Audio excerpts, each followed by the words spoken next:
아멘. 기도하겠습니다. 하나님,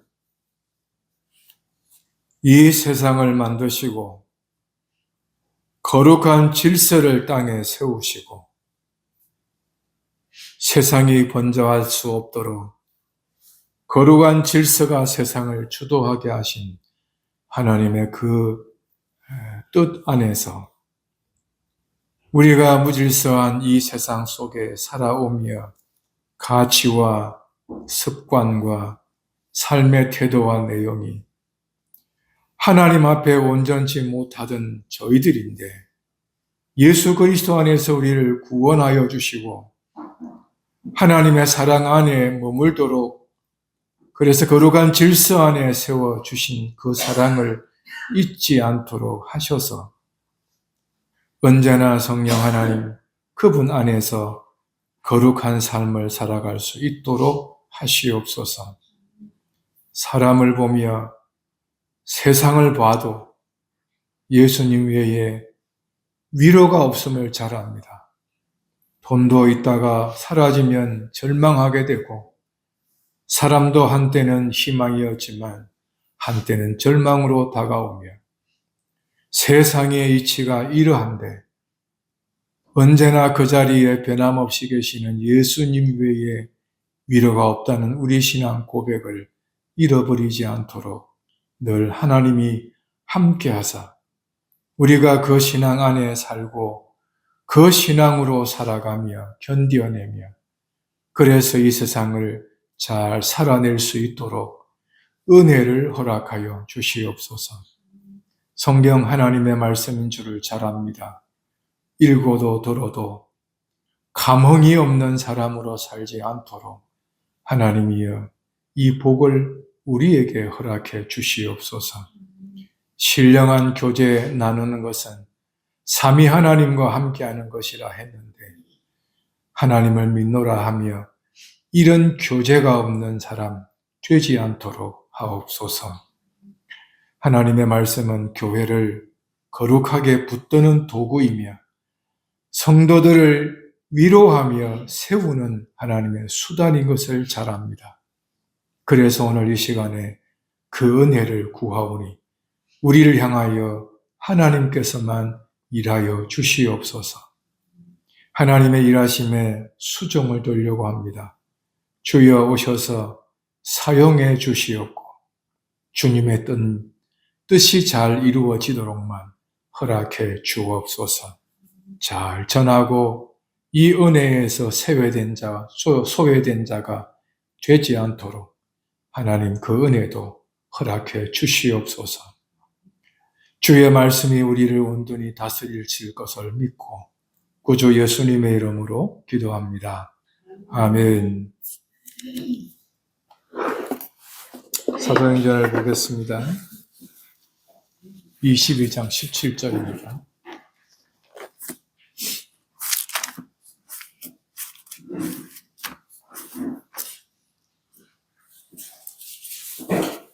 사도행전 22장 17절입니다.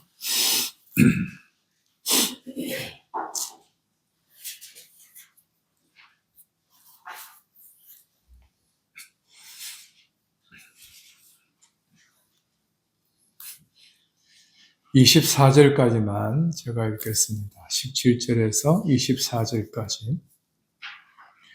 후에 내가 예루살렘으로 돌아와서 성전에서 기도할 때에 비몽사몽간에 봄에 주께서 내게 말씀하시되 속히 예루살렘에서 나가라. 저희는 네가 내게 대하여 전거하는 말을 듣지 아니하리라 하시거늘. 내가 말하기를 주여 내가 주 믿는 사람들을 가두고 또 각 회당에서 때리고 또 주의 증인 스데반의 피를 흘린 적에 내가 곁에 서서 찬성하고 그 죽이는 사람들의 옷을 지킨 줄 저희도 아나이다. 나더러 또 이르되 떠나가라. 내가 너를 멀리 이방인에게로 보내리라 하셨느니라.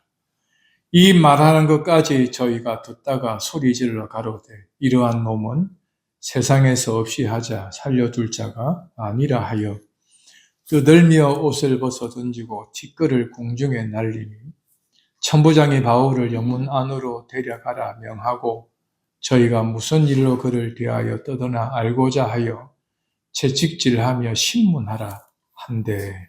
아멘. 23장 29절을 함께 읽어볼까요? 성사하는 것이 저희 율법 문제에 관한 것일 뿐이요 한 가지도 죽이거나 결박할 사건이 없음을 발견하였나이다. 아멘.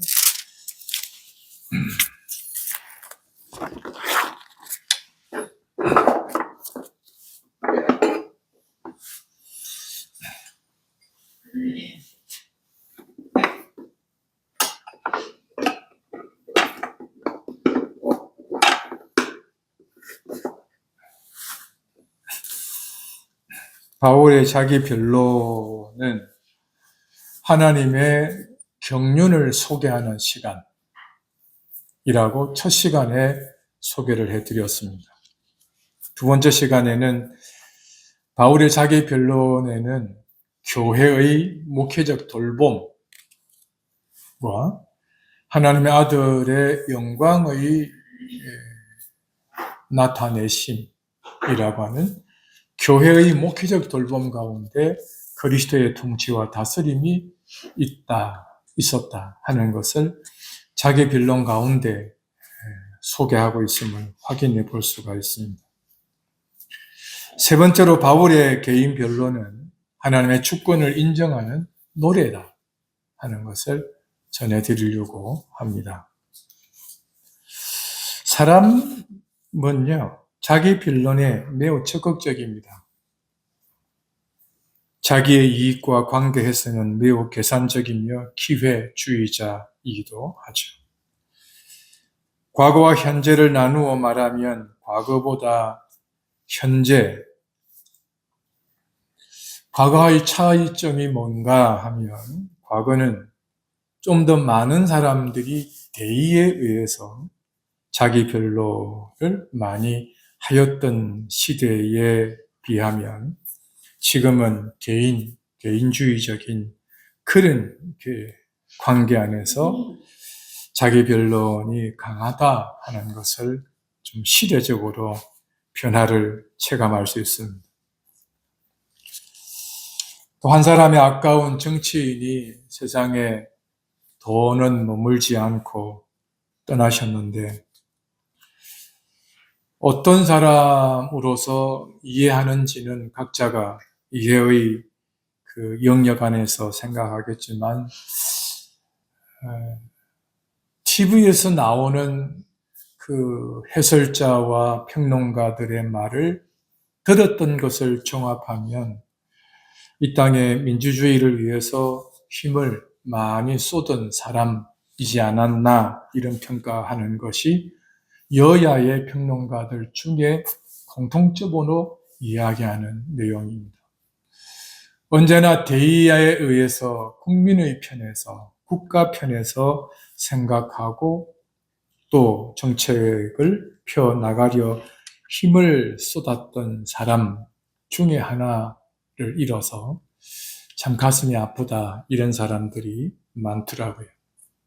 그래 좀 더 살아왔으면 이런 이야기를 더불어 하는 것을 듣게 되었습니다.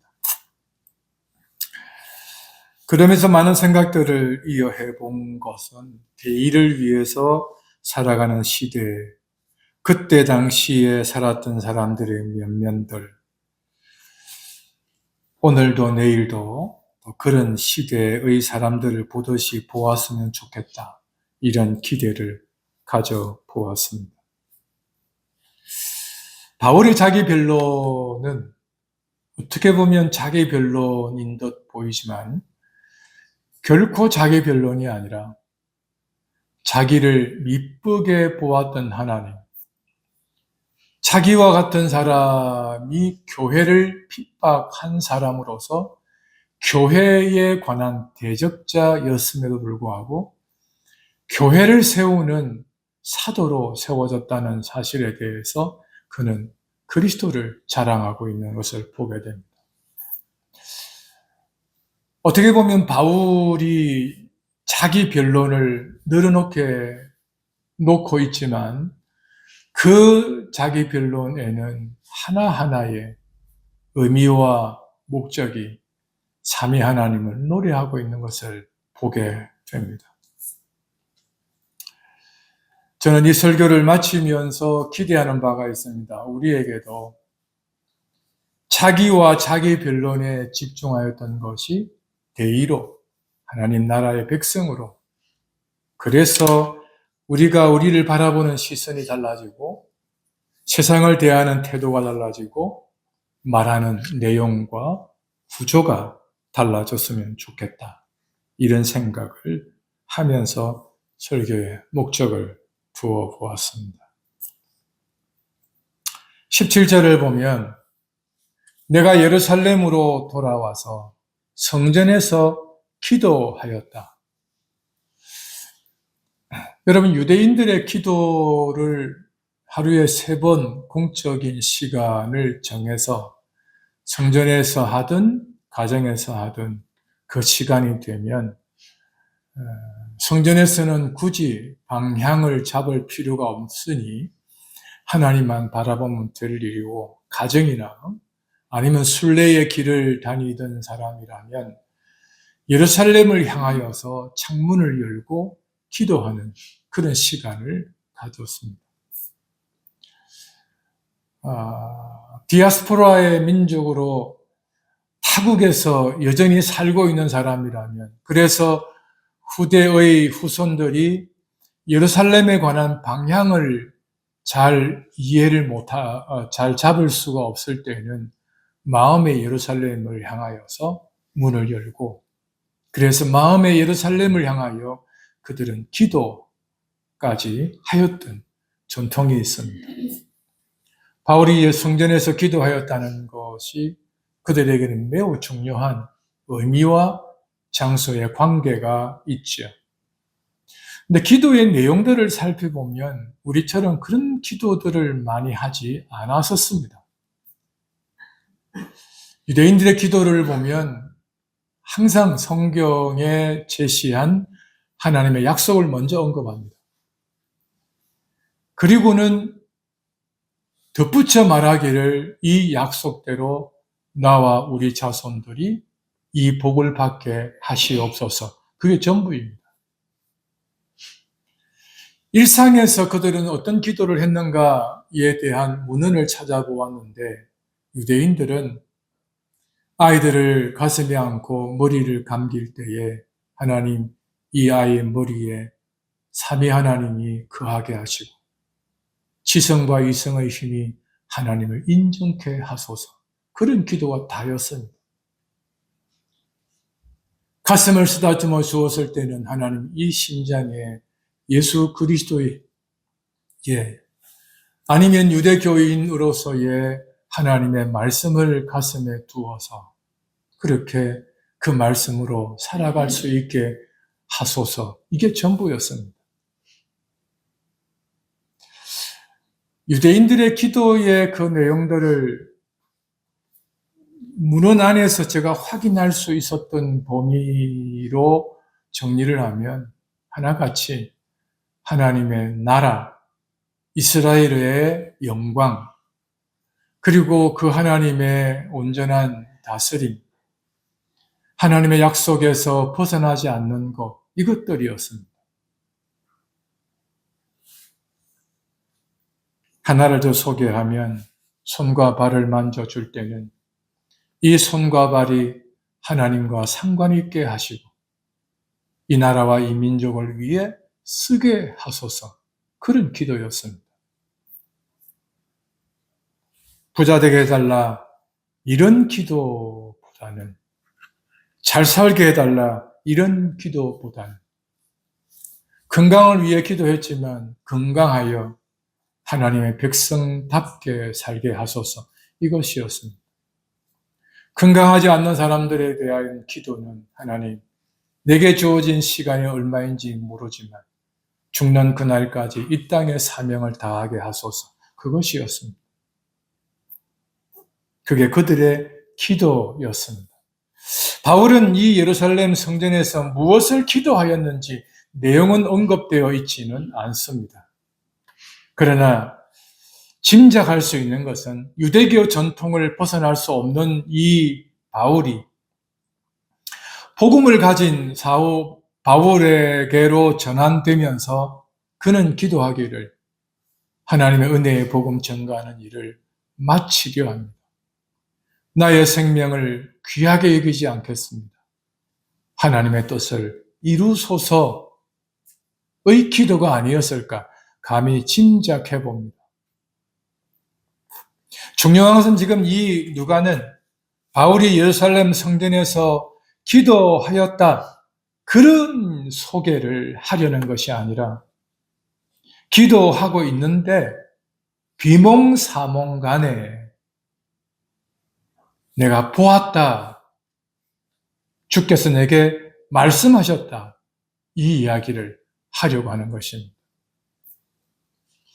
바울의 13권의 성경을 보면 성령 충만, 성령의 다스림, 성령의 인도하심이라는 이 표현은 사도들의 입에서 전해지는 말씀을 받고 마음에 믿고 그 진리 안에서 행하는 것, 이게 성령 충만이라고 이야기합니다. 성령의 인도를 받는 사람이라고 소개를 하고 있습니다. 따라서 바울이 믿음과 성령과 지혜가 충만하다 하는 이것에 있어서 증거는 말씀하시는 자가 기도하는 가운데 오셔서 그에게 말씀하고 있다는 사실입니다.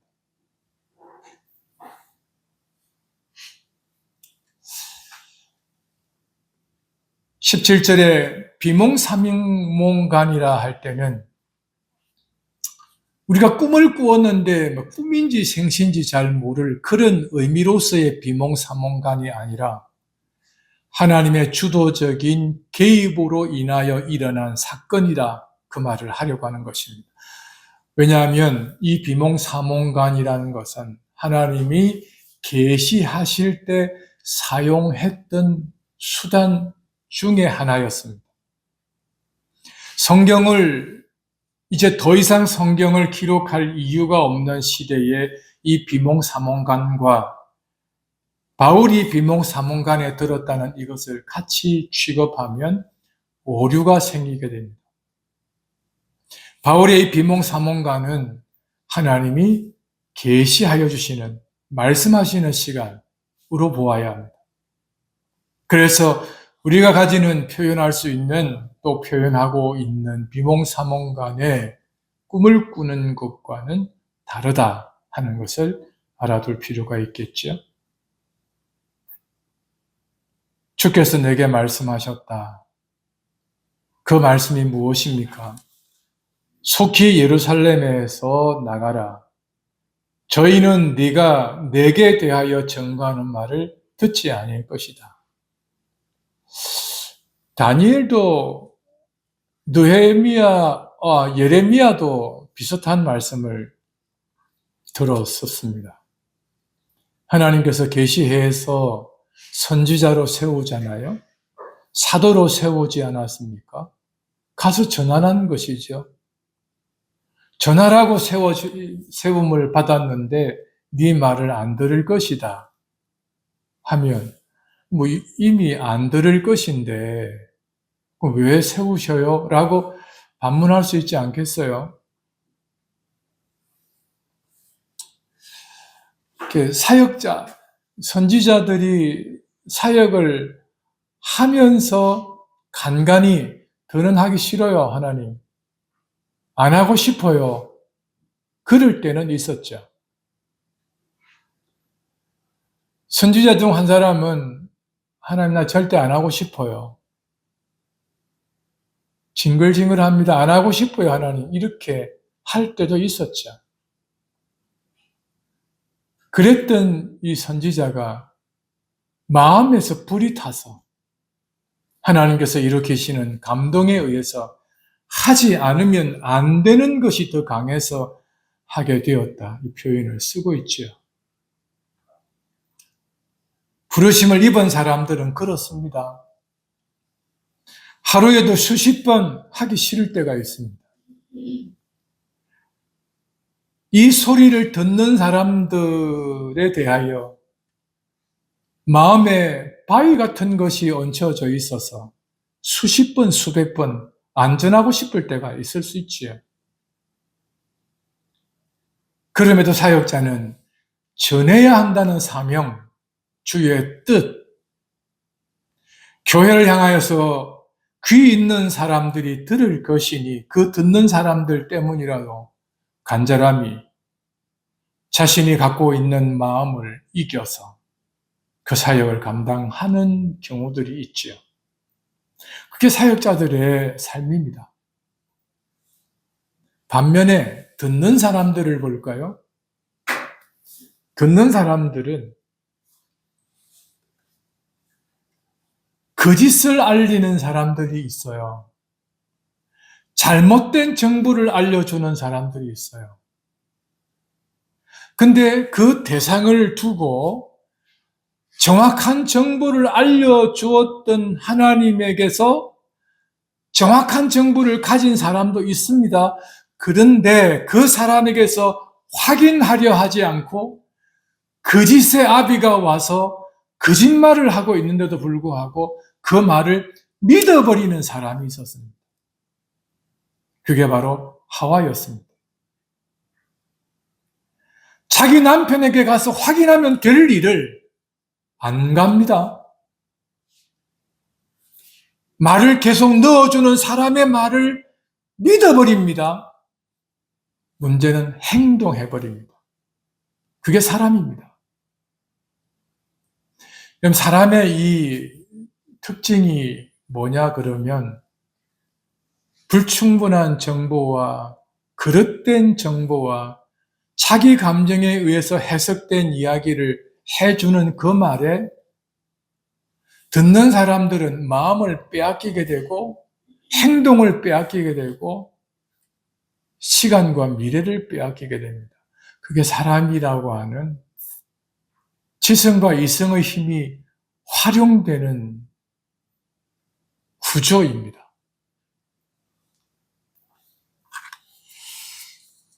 여러분, 우리가 세상을 살아가면서 경험하고 있는 것이 망상에 의해서 지나친 생각들을 구조적으로 만들어 놓고 전해줄 때 아닌 것이 분명한데 듣다 보면 그런가 하고 자신도 받아들이게 됩니다. 개인적으로 목회를 전도사 시절을 이제 마감을 하고 대학원을 졸업할 시점에 다짐하고 다짐하고 결단한 것이 있는데 직접 듣지 않는 말과 직접 보지 않는 이야기를 전해주는 것은 그냥 참고만 할 뿐이지 귀담아 듣지 않습니다. 누군가 이야기를 간접적으로 들었다 손치더라도 직접 듣지 않고는 그 말을 참고만 하지 그 말 이상의 판단은 하지 않습니다. 그건 그때 결정한 저의 결심에 의한 거죠. 그럼에도 가끔 안 되는 것들이 있습니다. 그래서 헤맬 때가 있어요. 시간이 지나서 나중에 보면 피식 웃게 됩니다. 너 또한 별 수 없는 사람이었구나 하는 것을 그때 알게 되죠. 그리고 또 하나가 있는데요. 어제까지 원수였어도 오늘 다시 만나야 된다면 결코 어제까지의 원수로 대하지 않습니다. 그냥 오늘 하나님께서 허락하실 친구로 함께 만나게 되죠. 그래서 하나님의 뜻이 온전히 이루어져 천국을 이룬 것을 소망하게 됩니다. 이게 바로 하나님께서 우리에게 이 본문에서 가르쳐주는 교훈의 실상의 적용으로 살고 있는 것이라고 소개를 해드리고 싶었습니다. 여러분, 이 바울의 증거는 예수 그리스도에 대한 증거입니다. 바울 자기만 아니잖아요. 바울을 사랑했고 바울을 불러서 사도로 세우신 그 주님의 예수 그리스도에 관한 이야기인데요. 그리고 또 이 내용들이 다 사실이었잖아요. 그렇죠? 그 사실에 대한 것을 함께 묶어서 구조를 이렇게 따라서 전하죠.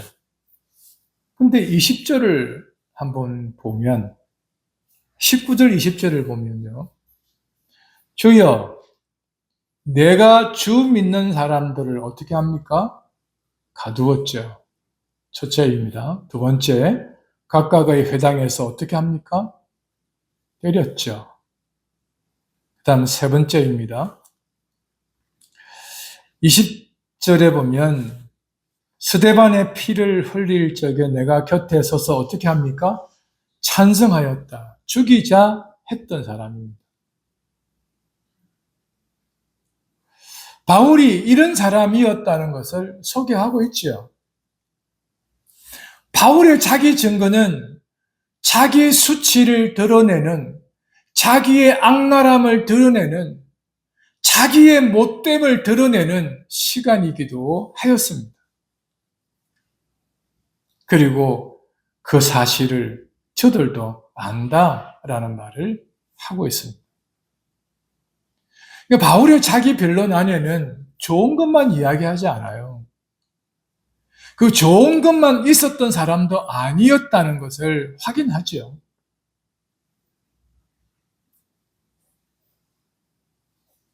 바울도 알고 바울을 만나는 사람들도 알고 있는 문제이지요. 그러나 지금은 주에 관하여 그리스도에 대하여 증언하는 사람이라는 것도 사실이잖아요.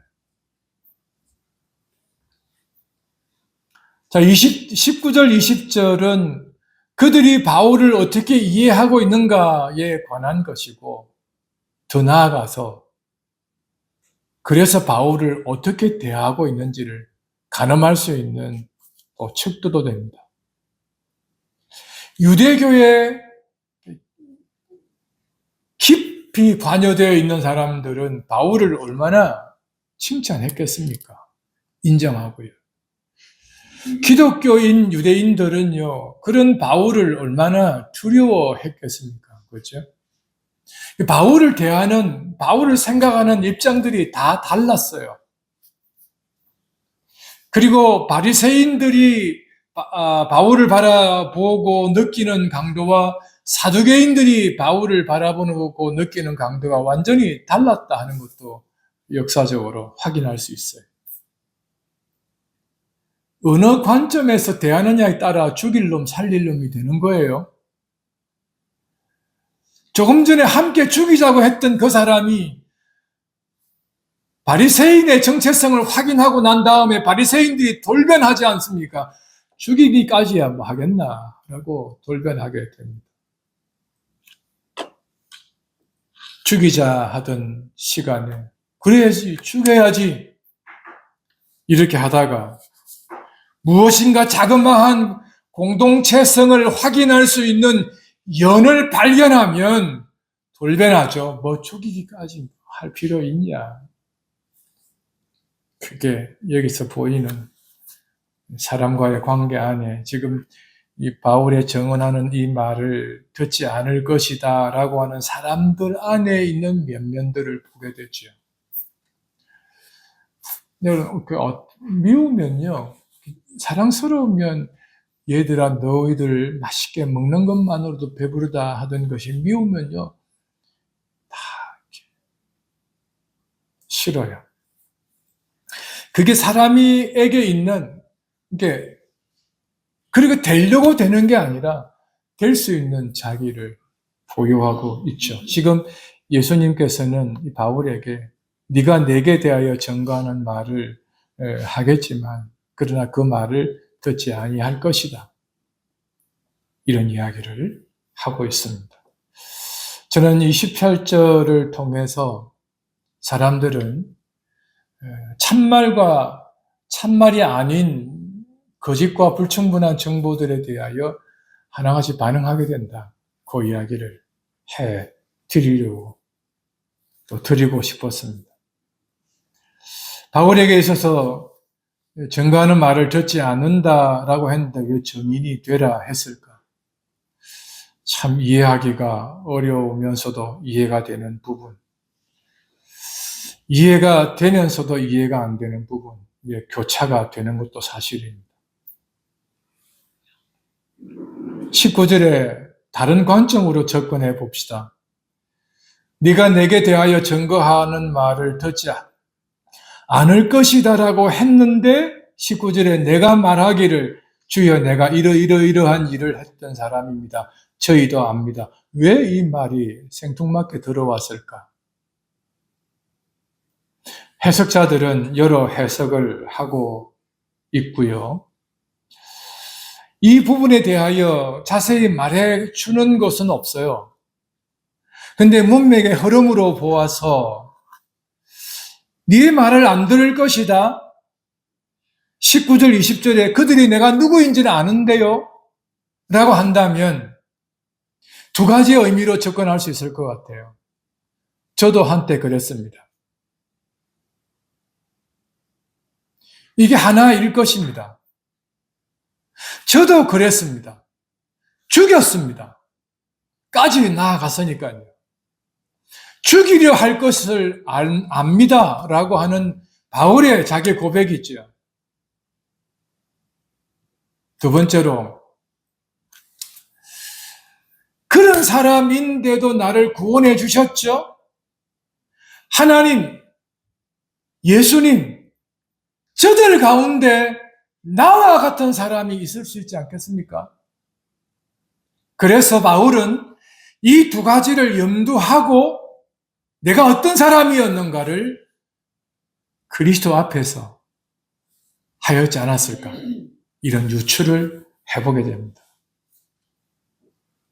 그런데 21절에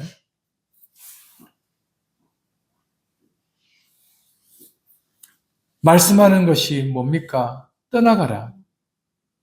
내가 너를 멀리 이방인에게로 보낼 것이다. 하나님은 이 사역자의 인사권을 가지고 있습니다. 바울의 이 이동을 보면 어쩔 수 없이 가는 경우들이 있었어요. 박해가 너무 심하니까. 너무 많은 반대들이 있으니까. 그래서 그 자리에 더는 머물지 못하고 이동한 경우가 있어요. 어떤 경우는 가야 했기 때문에. 와서 우리를 도와달라, 우리에게 말씀을 전해달라 하는 이 환상을 봄으로 적극적으로 그곳을 간 경우도 있습니다. 그리고 어떤 경우에는 와서 우리에게 더 남은 말씀을 해달라 요청했을 때 이틀이나 더 요하면서 복음을 전한 경우도 있습니다. 그래서 바울의 예를 보면 더는 있을 수 없어서 떠나는 경우가 있었고 요청해서 가는 경우가 있었고 그리고 가야 하기 때문에 간 경우가 있었습니다. 그런데 이 세 가지의 형태를 통해서 바울은 움직였는데 인사권의 주권자는 하나님이셨다. 지금 그 이야기를 하고 있습니다. 하나님의 인사권에 관하여 교회가 결정하는 경우가 있죠. 교회가 하나님이 허락한 사람이라는 것을 투표하여 결정하죠. 우리 시대에 서약을 너무 가볍게 여겨서 삼위 하나님의 이름으로 한 서약마저도 헌신짝처럼 버리는 것이 인생사여서 우리네 어머니들은 아버지보다는 어머니가 더 강한 역사들이었어요. 원수가 집안에 있잖아요. 퀴즈를 진행하는 진행자가 할머니 두 자 말고 네 글자 있잖아요. 천생연분을 말씀을 답으로 들으려고 했는데 할아버지가 어떤 관계인지를 설명하고 답을 요도하는데 왼수 이랬다는 말이에요. 두 글자 말고 네 글자요 그랬더니 할머니 하시는 말씀이 평생 왼수 그랬다잖아요. 그런 평생 왼수를 하루 세 끼 밥을 해 먹이고 자기는 굶어도 그 남편 하나 잘 간수하고 그 설하에 난 자녀들을 줄줄이 난 자녀들을 다 먹이고 입히고 고생하여 키웠던 어머니들의 수고 가운데 이 나라가 지금 지탱하지 않습니까? 지성과 이성의 힘으로 이 나라를 버티는 것처럼 보여도 이 사회를 얕게 만드는 지성인들을 보면 이 사회를 어떻게 미래를 기대할 수 있을지 매우 걱정스럽기도 합니다.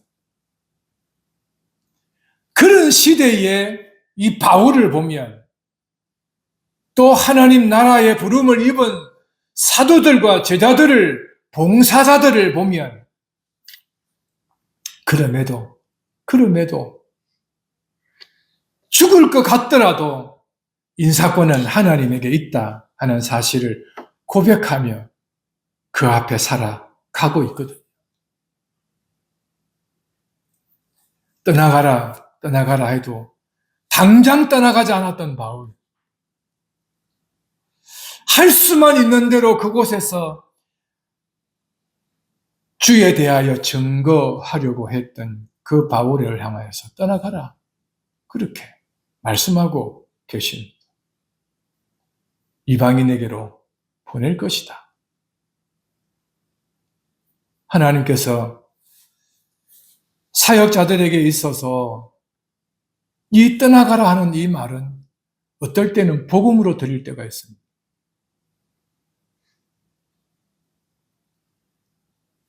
이 떠나가라 하는 이 한마디에 10년, 20년 체증이 내려앉는 복음일 수 있습니다. 그런데 20년, 30년이 지나가도 떠나야 할 근본의 이유를 찾지 못했던 우리 어른들이 떠나지 말아야 할 이유를 이 가족 안에서 찾았던 것처럼 거기서 찾아 떠나야 할 이유를 발견하지 못하여 살아가는, 죽지 못하여 사는 부모들처럼 사역자들이 살아가는 사람들이 많습니다. 내가 너를 멀리 보내겠다. 얼마나 복음입니까? 그럼에도 멀리 떠나가 나 하나 잘 되는 것보다 그곳에서 주의 뜻을 이루고 말을 이루는 것, 이것에 의해서 남은 인생을 시간을 쓰려고 하는 것은 참으로 불행이기도 하지만 사역자들에게 있어서 인사권을 하나님이 쥐고 있는 이상 여기서 마음을 편케 할 수 없는 것도 사실입니다. 바울은 떠나가라는 이 말에 얼쑤구니 하고 받들어서 간 것이 아니었다는 것입니다. 바울이 그곳을 떠날 때 한 말이 있습니다. 너희가 스스로 나를 떠나게 했으니 나는 더는 너희들을 찾지 않을 것이다. 바울의 이 말 속에 떠나는 것은 그들이 그를 떠난 것이 아니라 그가 그들을 떠난 것이다 하는 말을 하고 있습니다. 여러분, 우리가 결정하고 우리가 무언가를 하고 있는 것처럼 보이지라도 그가 그들을 버린다는 사실을 함께 생각하셔야 합니다. 바울의 자기 변론은 이 모든 것들에 관한 인사권까지도 하나님의 주권 아래 있었다는 사실을 고백하면서 하나님을 노래하고 있습니다. 하나님이 이 일들에 대한 주권을 가지셨다. 그 이야기를 하고 있습니다. 22절에 이제 그 클라이막스에 도달합니다. 이 말하는 것까지 저희가 듣다가 소리질러 가로되, 그 다음 같이 읽어봅시다. 이러한 놈은 세상에서 없이 하자 살려줄 자가 아니라 놈자를 사용합니다. 23절 이어서 읽어볼까요? 떠들며 옷을 벗어 던지고 뒷글을 공중에 날리니 최대치로 감정의 표출을 하고 있음을 보게 됩니다. 분노의 극치가 23절에서 떠든다, 옷을 벗어 던진다, 뒷글을 공중에 날린다, 이것은 계속적으로 이 분사로 나타나고 있는데 계속해서 그렇게 하고 있다. 언제 풀리겠습니까? 자기들이 원하는 대로 이런 놈은 세상에서 없이 하자. 죽이기까지 자기 만족을 해야 합니다. 그래야 집단의 행동이 멈추게 됩니다. 여러분, 이게 사람이 분노하여 하고 싶은 것을 하면 시원하실 것 같죠? 그 이후로는 말할 수 없는 감정의 요동함이 밀려오게 됩니다. 사람은 참 이게 지혜로운 것 같고 현명한 것 같고 똑똑한 것 같은데, 그래서 그놈 없어지면 될 것 같은데, 그놈 없앴는데 왜 편히 잠을 못 잘까요? 그게 다가 아니라는 것이기 때문에 안 그렇겠습니까? 그렇죠? 이 유대인들의 이 모습을 보면 바울이 이 말하는 것까지 듣다가 더는 못 듣겠다. 그래서 우리 식대로 말하면 쌍욕을 해대며 그를 죽이려 듭니다. 24절에 보니까 천부장이 바울을 영문 안으로 데려가라 명하고 저희가 무슨 일로 그를 대하여 떠드나 알고자 하였다 하였는데, 천부장이 아람어를 알아들을 수가 없었죠. 떠드는 소리를 들을 수 있었지만 그 내용을 알아차리지 못했던 천부장이었습니다. 그리고는 이 떠드는 장면을 진압하려고 합니다.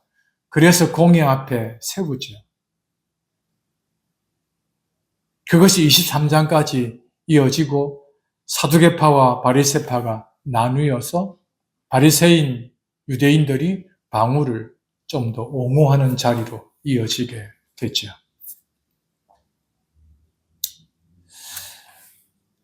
한 발 더 나아가서 천부장이 로마의 파송을 받아서 이 지금 유대 땅에 들어와 주둔군으로 있는데요. 문제는 25절에서 30절에 보면 로마의 시민권을 이 천부장은 돈으로 샀다는 것입니다. 그러나 바울은 나면서부터 로마의 시민권을 가졌다고 이야기합니다.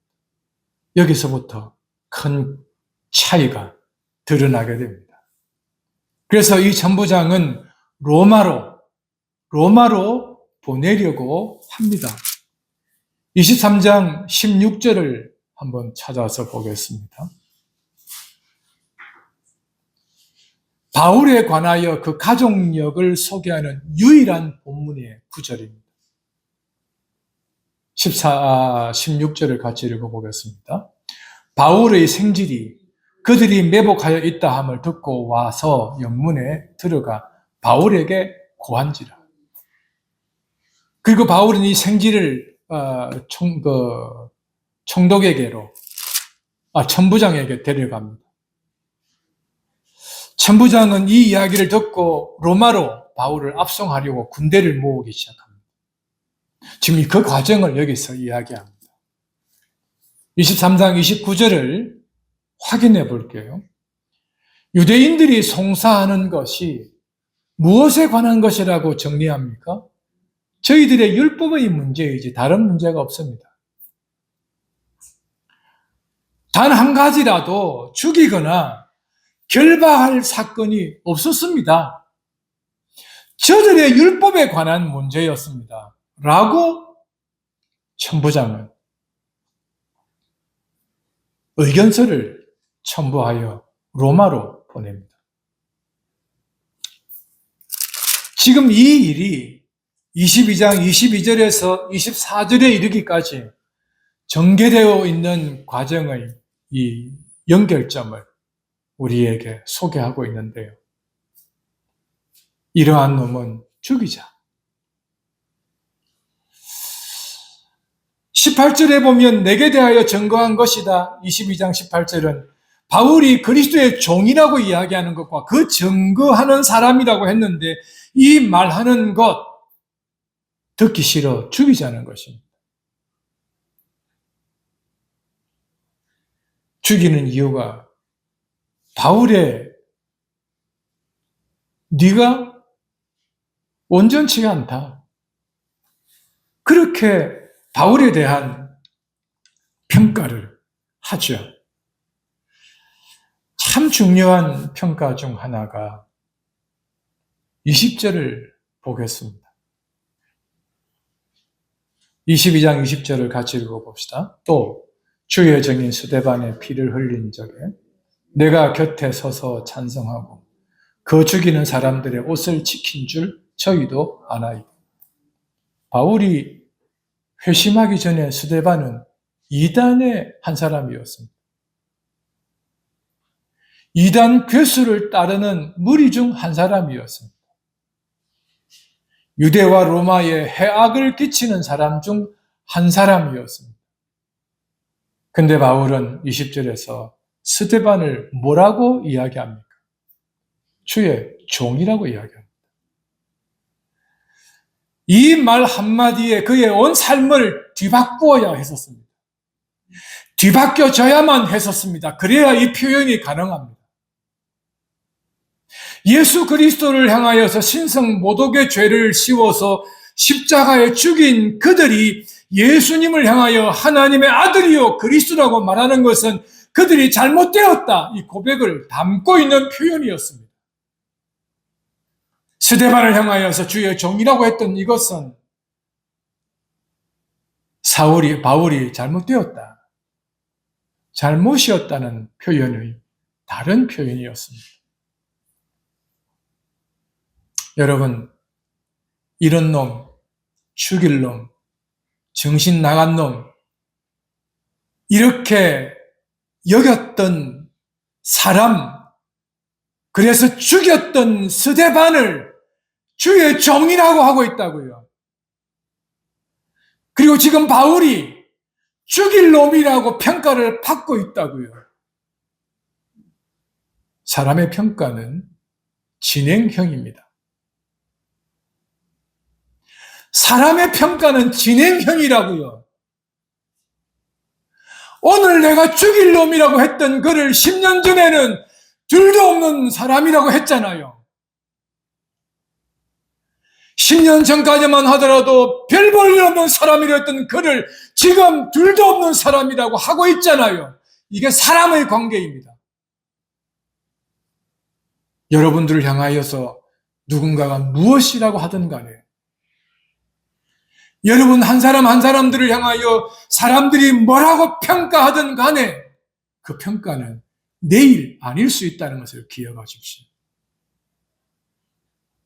자식이 소세지 먹고 싶은데 엄마가 성분을 검사해 보니 내 아이는 저거 먹으면 안 돼요. 아이가 몰래 용돈 모아서 소세지를 한 박스를 사놨는데 엄마가 청소하다가 그 숨겨놓은 것을 발견했어요. 엄마는 어떻게 하겠습니까? 모르게 살짝 버리겠죠. 놀다가 집에 돌아온 아이는 엄마 몰래 먹을 수 있을 것이라는 기대가 온데 얼마나 기대하고 즐겁게 돌아왔는데 누군가가 도둑질을 해갔습니다. 알고 보니 어머니였습니다. 동네방네 다니면 우리 엄마는 계모야. 우리 엄마는 도둑놈이야. 그 말을 듣던 사람들이 아이고 네가 도둑놈 어머니 밑에서 고생 많다 이런 사람들이 있다고요. 나중에 엄마도 없고 형제들만 딸랑 남아서 결혼하고 아이를 키우면서 어느 날 아이의 방을 정리하다가 아이가 안 먹었으면 하는 것을 책상 서랍에 숨겨놓고 하나씩 초콜릿을 먹고 있어요. 그래서 이 아이 하나 고치려고 초콜릿을 가지고 버리고 청소를 하고 왔는데 돌아온 아이가 엄마한테 그대로 쏘아붙이고 속상해서 울고 잠도 오지 않고 있는데 잠 오지 않아서 이런저런 생각해보니 옛날에 자기가 어머니한테 했던 짓이 생각났거든요. 그래서 그때 엄마 미안해요 하더라는 겁니다. 어떤 현자가 길을 제자들과 더불어 가는데 길가 모퉁이에서 볼일을 보고 있는 사람이 있더래요. 그래서 현자는 그 사람에게 호통을 치며 다시는 그러지 말라고 호통을 치며 길을 가고 한참을 가는 중에 좁은 길이기도 하였습니다만 길 가운데서 볼일을 보고 있는 사람을 보더니 아무 말도 하지 않고 오던 길을 되돌아 가더라는 것입니다. 제자들이 의아스러워 누가 먼저 질문할까 눈치 보다가 적당한 시간에 선생님에게 물었습니다. 선생님, 아니 길가에서 볼일 보는 사람은 그렇게 혼내놓고 길 가운데서 볼일 보는 사람은 한마디도 하지 않고 오셨던 길을 되돌아가셨던 이유가 뭡니까? 라고 했더니 길가에서 볼일 본 놈은 호통치면 살릴 수 있는 기회가 있지만 대놓고 하는 놈은 살릴 수가 없다 하더라는 것입니다. 우리 시대는 이 막무가내 시대를 사는 것 아닐까 이런 두려움을 갖고 있습니다. 젊은 아이들이 여성, 남성을 갈라쳐서 이야기하려는 것이 아닙니다. 요즘은 자주 보는 것이 신호등을 그 앞에서 신호를 기다리고 있을 때 좀 대낮에도 젊은 여자아이들이 담배를 피우고 가면서 사람이 보든 보지 않든 상관없이 그렇게 살아가고 있습니다. 젊은 아이들이 신호를 기다리면서 옆에 사람이 있든 없든 사랑의 스킨십을 하고 표현을 하고 살아가는 시대입니다.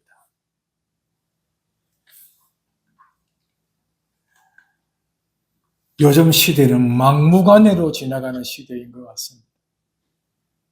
그것이 하나님 앞에서도 말입니다.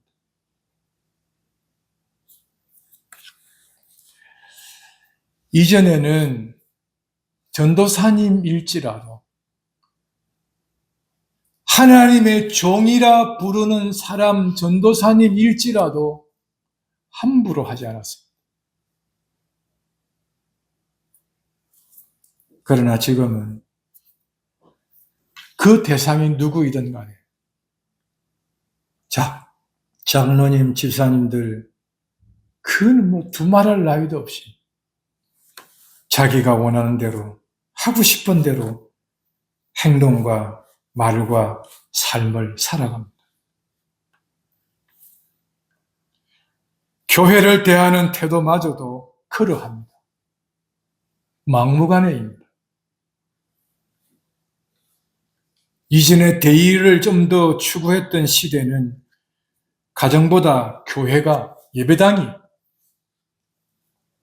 권위의 순서에 있어서는 한 계단 위였습니다. 예배당이 그랬다고요.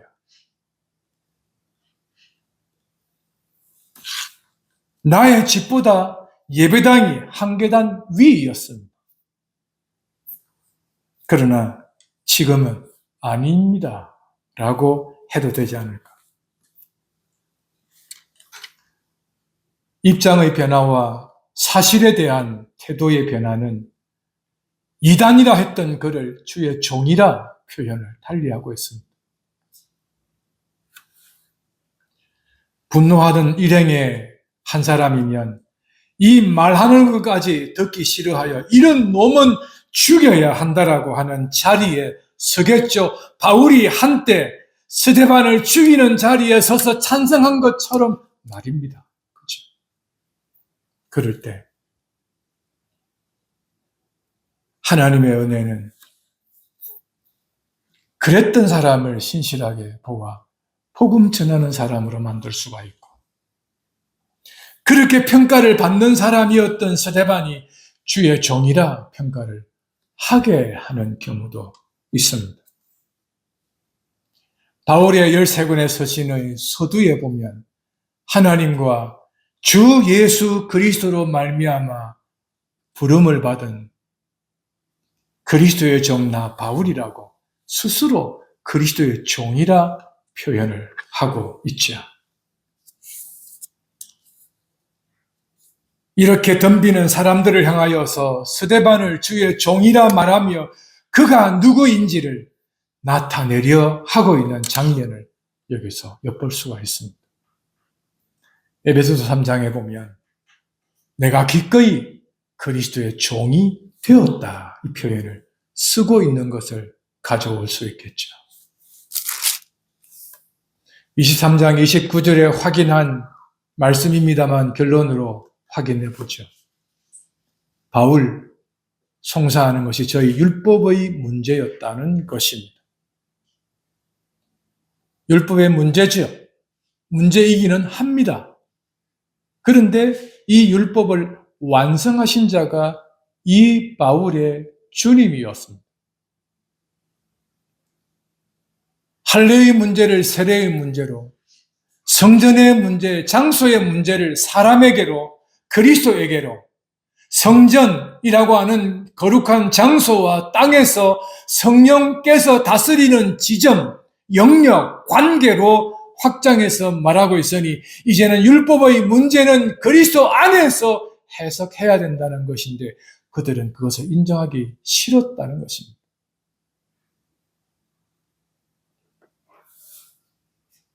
아무리 바울의 신학을, 아무리 개혁주의 신학을, 청교도의 삶을, 고신교단의 삶과 정신을 이야기할 때 내가 살아오던 그 문제를 포기하지 않는 이상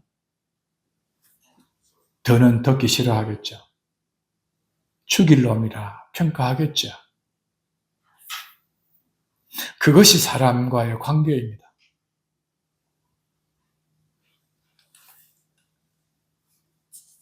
바울은 가던 길을 갈 것이며 그들은 그들이 할 일을 할 것입니다. 돌이키지 않을 것입니다.